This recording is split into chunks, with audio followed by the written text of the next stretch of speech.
Medok'tan Garcinia Gel 8'de sağlığı sunar.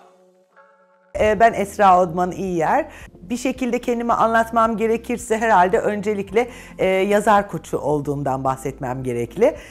Yazarlara yazdıkları kitaplar konusunda ve yazmak istedikleri, hayallerini kağıda dökmek istedikleri konuda yardımcı oluyorum. Aslen ODTÜ İstatistik mezunuyum ve yazmanın bir matematiksel işlem olduğuna inananlardanım.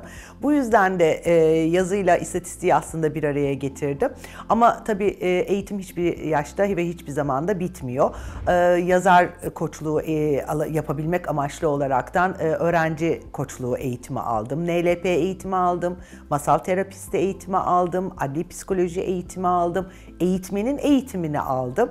Aynı zamanda bunların hepsini bir araya getirip bir mitoloji eğitimi alıp mitoloji ve rüyalarla ilgili neler yapılacağı, edebiyatta bunların nasıl kullanılacağı konusunda kendimi eğitmeye çalıştım. Günümüzde insanlar içlerindeki bir takım şeyleri dökmek için, ki çok klasik Türk toplumunun bir sözü vardır. Yazsam hayatım roman olur diyerekten bunu isteklerini yerine getirmek için herkes kağıda kaleme sarılıyor. Galiba okuma oranımız biraz düşük olmasına rağmen yazma oranımız buna rağmen çok yüksek. Bu insanlarda tabii yazmanın neresinden başlamaları gerektiğini, nasıl bir yolculuğa çıkacaklarını, bu yolculukta neler yapmaları gerektiğini, yazmak istedikleri hikayeyi ya da akıllarında olan, hayal güçlerinde canlandırdıkları hikayeyi nasıl kağıda dökecekleri konusunda bir yardım almak istiyorlar. Tabii süreç sadece bir kitabı oluşturmak ya da yazmak değil. Yani bir dosyayı oluşturup yazabilirsiniz ama bunun bir de yayınlanma süreci var. Bir yayın evi süreci var. Bunu hangi yayın evine, ne şartlarda, hangi koşullarda gönderebiliriz? Hangi yayın evinden gelen sözleşmeyi kabul edersek uygun olur bizim için?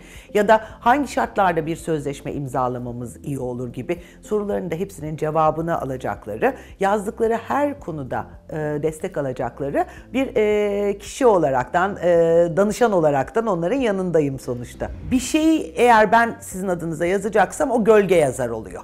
Yani sizin isminiz çıkacak, benim hiçbir şekilde ismim yok orada, siz o kitabı yazmış gibi görüneceksiniz ama aslında kitabı ben yazmış oldum. Bunun adı gölge yazarlık oluyor.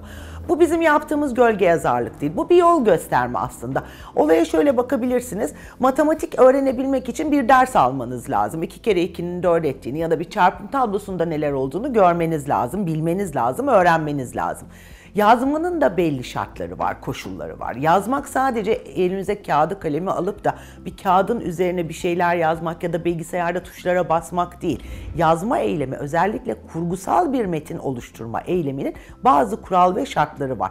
Metaforların kullanılmasından tutun da öykünün unsurlarına, hikayenin birimlerine, karakterine, mekanına, zamanına bağlı olaraktan uyulması gereken bir takım kurallar var. Ve bu kurallar öyle bir elin parmakları kadar da değil, çok fazla kural var.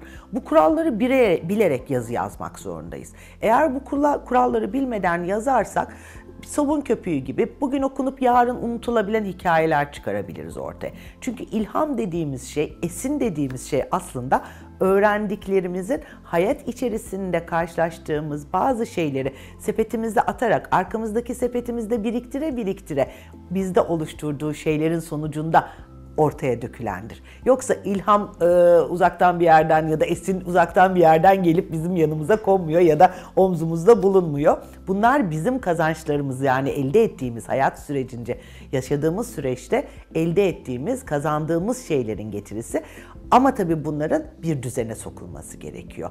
Dağınık bir bilgi, dağınık bir yazma süreci insanları son noktaya götüremiyor. Odaklaşmasına engel oluyor. Ama biz yazar koçları bunları bir çerçevenin içerisinde nasıl yapmaları gerektiği konusunda karıştırmadan ya da düzene sokaraktan oluşturmalarına yardım edip bir fiil onların yazmalarını da desteklemeye çalışıyoruz. Çünkü burada şöyle bir sıkıntı da var tırnak içerisinde. Yazmak dediğimiz şeyde bazen sıkılırız. Şöyle ki, biz yazarların aslında okumak boş zamanlarını değerlendirdiği bir eylem değildir. Okumak onların asli görevidir. Yemek yapmak, çocuk bakmak boş zamanlarını değerlendirmesidir aslında baktığınızda.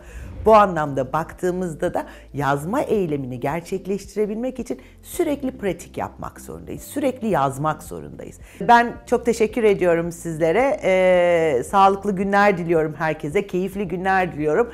Öyküyle, neşeyle, şiirle dolu günler diliyorum hepinize. Medok'tan Garcinia Jel 8'de sağlığı sundu.